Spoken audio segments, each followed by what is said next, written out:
Night after night after night, angry mobs were outside the Supreme Court justices' homes, and in the entire course of it, the Biden Justice Department prosecuted nobody.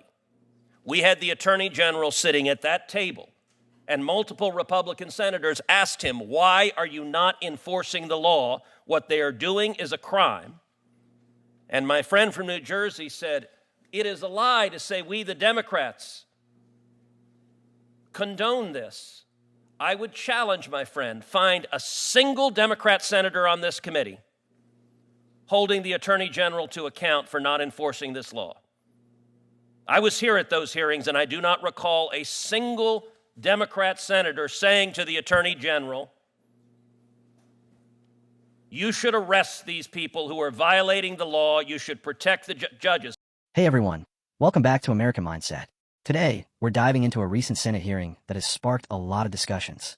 I just watched a video featuring Senator Cruz and Senator Booker going head-to-head over judicial safety and nationwide injunctions. And wow, there's a lot to unpack here.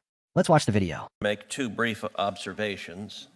Number one, it is interesting as our Democrat colleagues defend these nationwide injunctions that neither of them made any reference to the fact that the number of nationwide injunctions issued in the first 4 months is greater than the entire 20th century and is greater than all of the nationwide injunctions issued against Bush, Obama, and Biden combined, nor did they address the disturbing fact that of the 40 universal injunctions that have been issued in the last 4 months, 35 of them came from the same 5 judicial districts.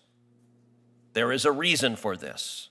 Blue state attorneys general and radical leftist groups are seeking out affirmatively radical judges who they know will impose their own policy preferences. If it were simply, as our Democrat colleagues said, judges following the law, then you wouldn't have to keep going to the same radical judges over and over and over again, because judges across the board should do that. But the litigants know exactly who the zealots are that are on the bench, and that's who they are seeking out. I will also point out that the discussion about the urgency of protecting the safety of judges. Listen, I agree. We should protect the safety of every federal judge, but it is interesting because my Democrat colleagues were utterly silent during 4 years of the Biden administration when you had violent mobs outside the homes of Supreme Court justices unhappy with the Supreme Court's ruling in Dobbs, and the Biden Justice Department refused to enforce federal law and protect the justices. And my Democrat colleagues were perfectly happy with Supreme Court justices being threatened if they disliked the rulings that were coming from the Supreme Court justices. Unlike my colleagues, I believe we should protect judges regardless of whether I agree with them or not. We should protect their safety. And every time you hear a Democrat senator talk about protecting judges from acts of violence, you ought to ask them, why did they not have a word to say about the Biden Justice Department allowing mobs to threaten the families and children of Supreme Court justices night after night after night while Biden's Attorney General refused to follow the law? And with that, I'll recognize the ranking member of the full committee, Senator Durbin. Thank you, Senator Cruz. They asked Winston Churchill after World War II. Would you indulge me for a moment? We indulge you every moment. I appreciate that act of generosity. It's just something you said that I think is actually dangerous and should be addressed, and you're welcome.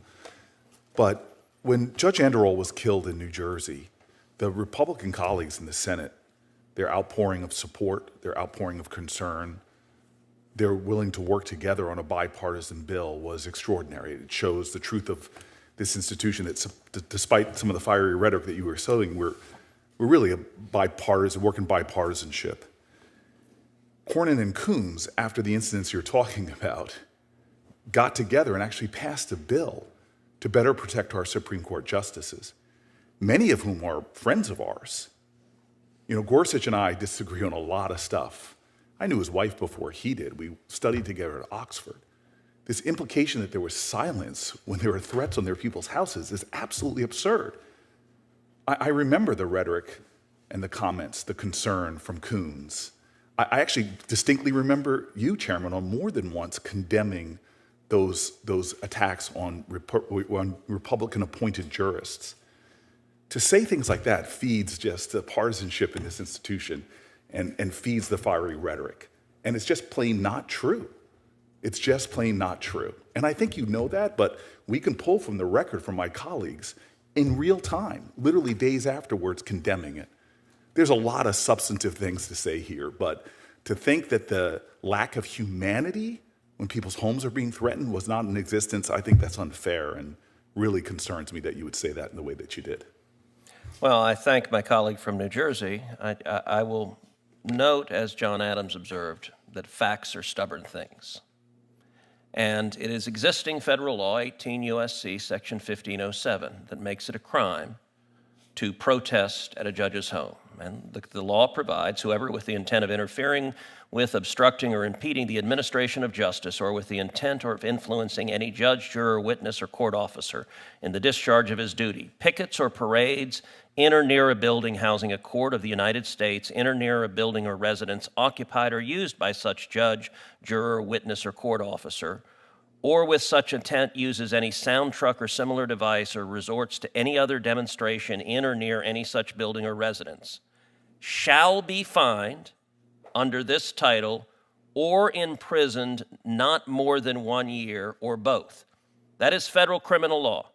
Night after night after night, angry mobs were outside the Supreme Court justices' homes, and in the entire course of it, the Biden Justice Department prosecuted nobody. We had the Attorney General sitting at that table, and multiple Republican senators asked him, why are you not enforcing the law? What they are doing is a crime. And my friend from New Jersey said, it is a lie to say we, the Democrats, condone this. I would challenge, my friend, find a single Democrat senator on this committee holding the Attorney General to account for not enforcing this law. I was here at those hearings, and I do not recall a single Democrat senator saying to the Attorney General, you should arrest these people who are violating the law, you should protect the judges. I agree that there was general language against violence, but not a single Democrat senator that I ever saw in this committee was willing to hold Attorney General Merrick Garland to account for flagrantly disregarding the federal criminal law because the Biden administration agreed with the protesters and I think wanted those justices harassed at their home. I really appreciate that you've now shifted the accusation you made earlier. Your accusation was that we were silent in the face of protests at Supreme Court justices' homes. Again, we joined together in a bipartisan way, not only to condemn that, but to pass legislation to extend round-the-clock security protection, literally days. It was introduced May 5th, passed the Senate in a bipartisan fashion on May 9th. So if you're saying that we didn't criticize Merrick Garland— Did the Biden DOJ arrest a single person under this law? You are now changing the— No, that is what I said. That is what I said. Again, I'll pull the record. Did the Biden DOJ arrest even one? Again— The answer is no. My point to you is the accusation that the Democrats on this committee do not care about the safety of federal judges. I did not interrupt you, sir. I would appreciate if you let me finish. I am sick and tired of hearing the kind of heated partisan rhetoric, which is one of the reasons why we have such divisions in this country. The attacks we see from the President of the United States of America trolling and dragging judges through is what we should be talking about, that puts people in danger. I'm simply taking issue with the claim that you made at the top that people on the Democratic side of the aisle do not care about the safety and the security of judges and said nothing. You said we were silent after people's houses were protested. That is a patent lie, sir. We were not silent. We took action. We've joined in a bipartisan way to protect those judges, as was done in a bipartisan way to protect a New Jersey judge after their horrific attack at their home. So I see you now trying to shift the debate to whether we talk to an attorney general. I'm simply taking issue with this accusation that somehow we Democrats are so bad because we don't call out threats to our judicial colleagues. And that is wrong. You could change the argument now that you want, but what you said was patently not true and was, in fact, a patent lie. So I do enjoy the fact that my colleague from New Jersey raises his voice and says it's a patent lie and says he's doing so in defense of lowering the rhetoric. There is some irony to doing those two together. I'll point out that in the entire course of those remarks, Senator Booker did not dispute the central point I made, which is the Biden Justice Department arrested 0 people, prosecuted 0 people, for violating the criminal law, and every Democrat senator on this committee was silent about it. And this was an ongoing pattern for months. And I would note also that the senator from New Jersey clutched his pearls about language threatening judges, and yet I do not recall a single Democrat senator of this committee saying a word when Chuck Schumer went to the steps of the Supreme Court and threatened the safety of the Supreme Court justices by name, Gorsuch and Kavanaugh, and he said, "You have unleashed the whirlwind and you will pay the price." And not a single Democrat senator had a word to say about this. And so their outrage is selective. And I will give my colleague from New Jersey a chance to just answer a simple yes-no question. Should the Biden Justice Department have enforced the criminal law against protesting at a justice's home? Yes or no? So the rank hypocrisy of Chuck Schumer apologizing the next day and you holding that standard for him and not for your president, who you actually rightfully described when you were running against him in a primary. I would love to run those tapes of how you perfectly talked about the danger of our president and his rhetoric. But now you are failing, in fact, blind to the very things you're accusing Chuck Schumer of. I don't think Donald Trump would know an apology if it hit him in the head. Never has said apologizing. So again, you are very, very, sir, very, very deep into the waters of hypocrisy in your criticisms of Chuck Schumer.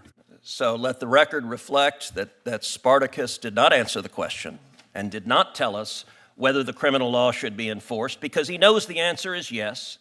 And he knows that the Biden Department of Justice was being wildly political and partisan in refusing to enforce the law because they disagreed with the Supreme Court justices' rulings. I have also, in addition to Senator Durbin, who's given his opening statement, I have a written opening statement from Chairman Grassley. Without objection, that written statement is entered into the record. And I will now briefly introduce our distinguished witnesses. We have 3. First off, Senator Cruz's point about the surge in nationwide injunctions is absolutely staggering. In the first 4 months alone, we've seen more injunctions than in the entire 20th century. This isn't just a statistical anomaly. It reflects a troubling trend where radical activists are gaming the system. They're targeting specific judges who share their extreme views. This kind of forum shopping undermines the integrity of our judicial system. Now, I hear Senator Booker trying to downplay this by saying they passed bipartisan legislation for judicial protection. Sure, they did that, but let's not forget the context. The Biden administration has been silent while mobs gather outside the homes of justices. This is not just about passing bills. It's about enforcing the law and ensuring the safety of our judges consistently, not just when it's politically convenient. It's concerning that while Cruz was highlighting the Biden Justice Department's failure to enforce federal laws against these protests, Booker deflected. The law is crystal clear. It's illegal to protest outside a judge's home. Why didn't we see any arrests during those chaotic times? It's almost as if there's a double standard at play here. And then there's Chuck Schumer. We threatened Justices Gorsuch and Kavanaugh. Where was the outrage from Democrats? They want to talk about protecting judges, but their leaders are the ones fueling the fire with incendiary rhetoric. It's hypocrisy at its finest. As a right-wing patriot, it's frustrating to see how the left manipulates these situations. They'll shout about safety and protection, but only when it suits their narrative. We need to hold everyone accountable, not just when it's politically expedient. The safety of our judges shouldn't be a partisan issue. The back and forth between Cruz and Booker is a perfect example of why our political discourse is so toxic. Instead of working together to address these issues, they're throwing accusations back and forth. It's disheartening. We need real solutions, not just finger-pointing. And let's talk about the broader implications of this. If we continue down this path of radical activism influencing our judicial system, where does it end? We're talking about the foundations of our democracy being tested here. This isn't just about one party or another. It's about ensuring that our justice system remains fair and impartial. In conclusion, it's vital that we, as patriots, advocate for the rule of law and the safety of our judges, regardless of their decisions. We must hold our leaders accountable, demand transparency, and ensure that all citizens are treated equally under the law. Thanks for tuning in to American Mindset. If you found this video insightful, don't forget to like, subscribe, and share your thoughts in the comments below. Let's keep the conversation going.